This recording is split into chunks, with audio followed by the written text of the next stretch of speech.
രണ്ടാം ലോക മഹായുദ്ധത്തോടുകൂടി പട്ടിണിയും ഭക്ഷ്യധാന്യങ്ങളുടെ ദൗർലഭ്യവും മൂലം തിരുക്കൊച്ചിയിൽ നിന്നും കൂടുതൽ ആളുകൾ മലബാറിലേക്ക് കുടിയേറാൻ തുടങ്ങി.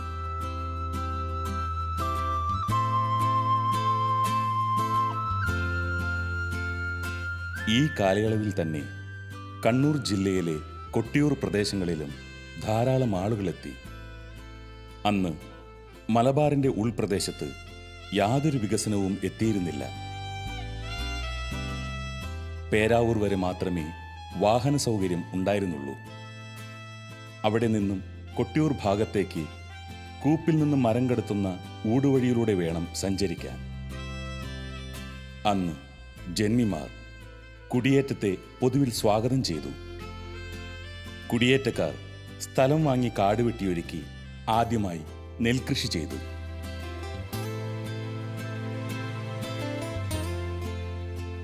കൂടാതെ കപ്പ, ചേന, ചേമ്പ്, ചീനിപ്പടൽ എല്ലാം വിത്തിറക്കി.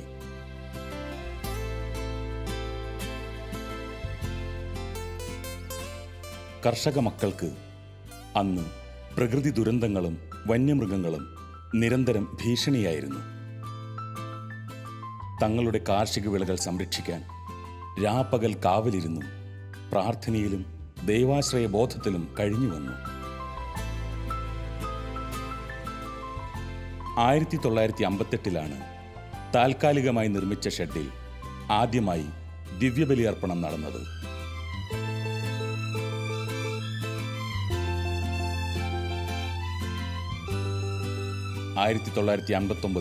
ജനുവരി 1 കണിച്ചാറിനെ സ്വതന്ത്ര ഇടവകയായി ഉയർത്തി ബഹുമാനപ്പെട്ട കട്ടക്കൽ അച്ഛനെ പ്രഥമ വികാരിയായി നിയമിച്ചുകൊണ്ട് അഭിമന്യ വള്ളോപ്പിള്ളി പിതാവ് കൽപ്പന പുറപ്പെടുവിച്ചു.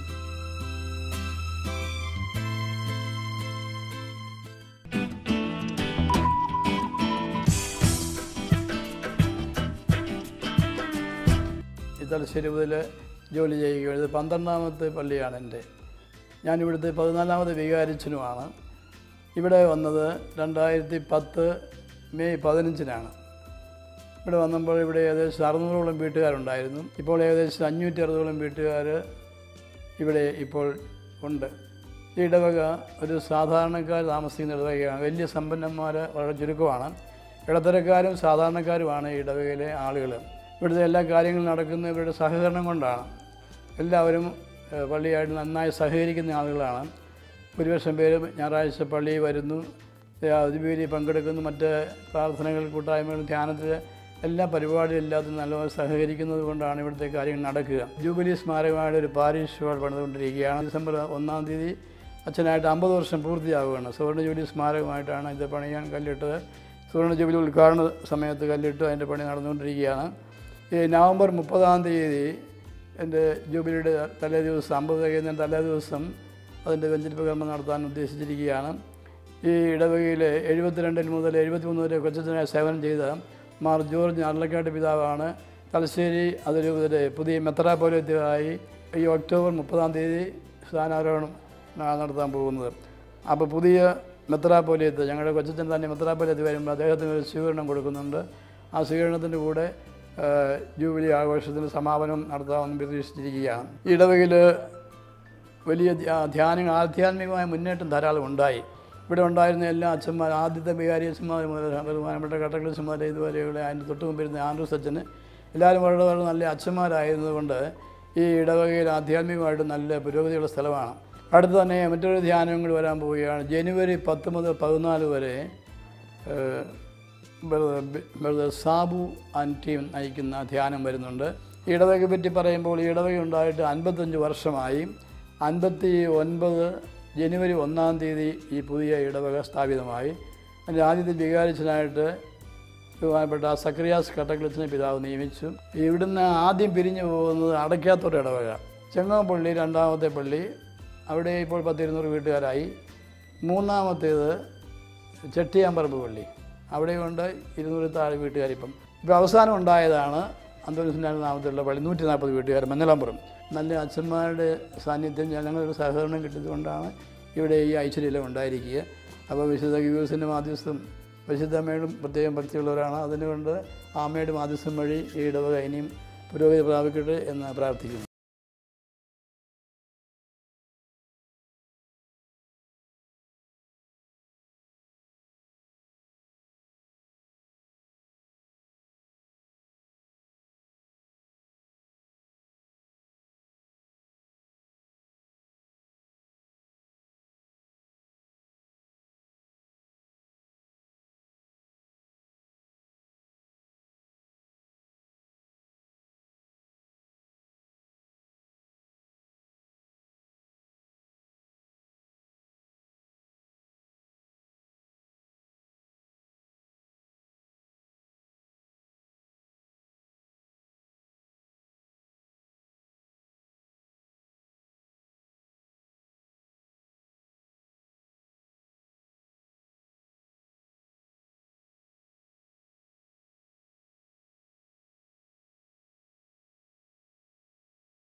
മിഷൻ ലീഗിൻ്റെയും അതുപോലെ തന്നെ എല്ലാ സംഘടനകളുടെയും വളർച്ചയ്ക്ക് സഹായകമാകുന്ന രീതിയിൽ പ്രവർത്തിച്ചു കൊണ്ടിരിക്കുന്നു.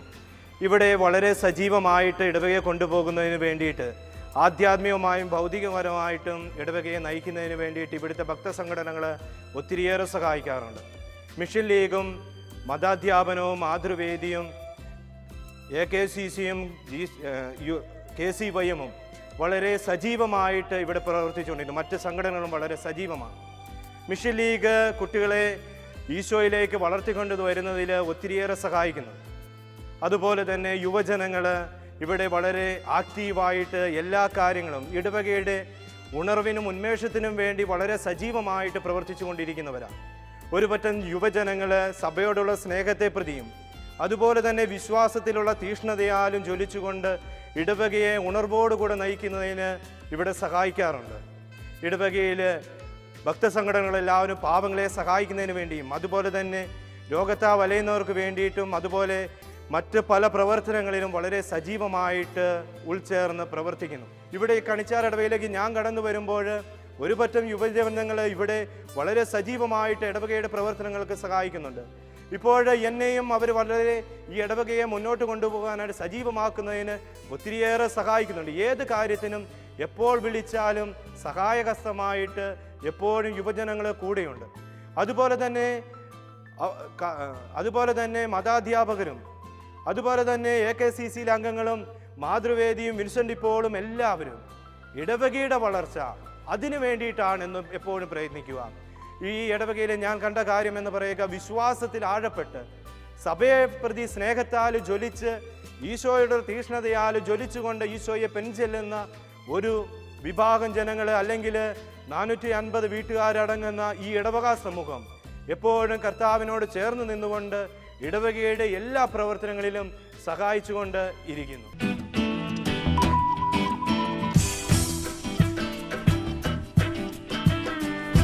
തലശ്ശേരി അതിരൂപതയിൽ 1972 ജൂലൈ 29 ഈ ഭവനം ഇവിടെ സ്ഥാപിതമായത്. ഇടവകയുടെ അജപാലന ശുശ്രൂഷകളിലെല്ലാം ആരംഭം മുതൽ തന്നെ സിസ്റ്റേഴ്സ് ബഹുമാനപ്പെട്ട വികാരിയച്ചമ്മയോട് ചേർന്ന് സഹകരിച്ച് പ്രവർത്തിക്കുന്നുണ്ട്. വിദ്യാഭ്യാസം, കൗൺസിലിംഗ്, മധ്യസ്ഥ പ്രാർത്ഥന എന്നിവയിലെല്ലാം സിസ്റ്റേഴ്സ് സജീവമായി പ്രവർത്തിക്കുന്നു. ഈ ഭവനത്തിൽ എല്ലാ ദിവസവുമുള്ള ആരാധനയിൽ ഈ ഇടവകയിലെ ജനങ്ങളും അതോടൊപ്പമുള്ള എല്ലാവരും വന്ന് സഹകരിക്കുകയും ഇടവകയ്ക്ക് വേണ്ടിയും ലോകം മുഴുവൻ വേണ്ടിയും മധ്യസ്ഥം വഹിക്കുകയും ചെയ്യുന്നു. ഇപ്പോൾ ഈ ഭവനത്തിൽ ഞങ്ങൾ 9 സിസ്റ്റേഴ്സ് ഉണ്ട്. അതോടൊപ്പം ഇതൊരു ഫോർമേഷൻ ഹൗസുമാണ്. 7 ആസ്പിറൻസുമുണ്ട്. ഇടവകയിലെ നാനാവിധമായ വളർച്ചയ്ക്ക് ആവശ്യമായ എല്ലാ സഹകരണങ്ങളും ഞങ്ങൾ ഇടവകയിൽ നിന്നും അച്ഛന്മാരോട് ചേർന്ന് സഹകരിച്ച് പ്രവർത്തിക്കുന്നുണ്ട്. നിങ്ങൾ ലോകമെങ്ങും പോയി എല്ലാ സൃഷ്ടികളോടും സുവിശേഷം പ്രസംഗിക്കുവിൻ എന്ന യേശുനാഥന്റെ ആഹ്വാനം സ്വീകരിച്ചുകൊണ്ട് സഭ ഇന്ന് എല്ലാ പ്രേക്ഷിത പ്രവർത്തനങ്ങളുടെയും നിറവിലാണ്. സുവിശേഷ പ്രഘോഷണ രംഗത്ത് പുത്തൻ ആവേശവുമായി 1947 ചെറുപുഷ്പ മിഷൻ ലീഗ് രൂപം പ്രാപിച്ചു. ഭാരതമേ നിന്റെ രക്ഷ നിന്റെ സന്താനങ്ങളിൽ എന്ന ലിയോ 13 മാർപ്പാപ്പയുടെ ആഹ്വാനം സ്വീകരിച്ചുകൊണ്ട് 1960 ബഹുമാനപ്പെട്ട സക്കറിയാസ് കട്ടക്കലച്ചന്റെ നേതൃത്വത്തിൽ കണിച്ചാർ ഇടവകയിൽ ചെറുപുഷ്പ മിഷൻ ലീഗ് രൂപം പ്രാപിച്ചു. 50 അംഗങ്ങളോടുകൂടി ഭവന സന്ദർശനം, ഭവന നിർമ്മാണം തുടങ്ങിയ പ്രേക്ഷിത പ്രവർത്തനങ്ങളിൽ വിജയിച്ചിരുന്ന കണിച്ചാർ ഇടവക ബഹുമാനപ്പെട്ട വികാരിയച്ചന്മാരോടും സൺഡേ സ്കൂൾ അധ്യാപകരോടും കൂടെ കൂടുതൽ ശ്രദ്ധേയമായി. 2014-2015 ആധ്യാത്മിക വർഷങ്ങളിൽ ലഹരി വിമുക്ത കുടുംബം അനുഗ്രഹീത സമൂഹം എന്ന വിഷയത്തെ ആസ്പദമാക്കി ചെറുപുഷ്പ മിഷൻ ലീഗ് കണിച്ചാർ ഇടവകയിൽ കൂടുതൽ ശോഭയോടെ മുന്നേറി. കുട്ടികളിലെ ആധ്യാത്മിക ഉണർവിനായി പ്രാർത്ഥന, ജപമാല, ആരാധന, വിശുദ്ധ കുർബാന സ്വീകരണം, ബൈബിൾ പഠനങ്ങൾ തുടങ്ങിയവയെല്ലാം കണിച്ചാർ ഇടവകയിൽ രൂപം കൊണ്ടു. കുട്ടികളിലെ പ്രേക്ഷിത പ്രവർത്തനങ്ങളുടെ വിജയത്തിനായി ലിറ്റിൽ ലൈറ്റ് എന്ന 12 പേരടങ്ങിയ ഗ്രൂപ്പ് ഇവിടെ തുടങ്ങി. ഭവന സന്ദർശനം, രോഗി സന്ദർശനം, അഗതിമന്ദിര സന്ദർശനം, പ്രാർത്ഥന എന്നിവയ്ക്കെല്ലാം അവർ നേതൃത്വം കൊടുത്തു. കുട്ടികളിലെ ദൈവവിളി വളർത്തുവാനായി 7 പേരടങ്ങിയ BMG എന്ന സംഘടന ഇവിടെ രൂപം പ്രാപിച്ചു. ചെറുപുഷ്പ മിഷൻ ലീഗിലൂടെ ഒത്തിരിയേറെ വൈദികരെയും സന്യസ്തരെയും തിരുസഭയ്ക്ക് പ്രദാനം ചെയ്യാൻ കഴിഞ്ഞു എന്നതിൽ കണിച്ചാർ ഇടവക ഇന്നും അഭിമാനമർഹിക്കുന്നു. ഇടവകയിൽ മിഷൻ പിരിവ് നടത്തി കിട്ടുന്ന തുക ജീവകാരുണ്യ പ്രവർത്തനങ്ങൾക്കായി ഉപയോഗിക്കുന്നു. ഒട്ടേറെ പ്രശ്നങ്ങളും പ്രതിസന്ധികളും നേരിടുന്ന ഈ കാലഘട്ടത്തിൽ നന്മയുടെ നറുമണം പരത്തുന്ന ഓരോ ചെറുപുഷ്പങ്ങളായി മാറുവാൻ CML അംഗങ്ങൾക്ക് കഴിഞ്ഞു. ബഹുമാനപ്പെട്ട നരിപ്പാറ അച്ഛൻ്റെയും സെബാസ്റ്റ്യൻ താഴ്പള്ളി അച്ഛനും അതുപോലെ തന്നെ മറ്റു മാതാധ്യാപകരുടെയും നേതൃത്വത്തിൽ ഒട്ടേറെ പുരോഗമനങ്ങൾ നേരിടാൻ CML കൺചാർ ശാഖയ്ക്ക് കഴിഞ്ഞു.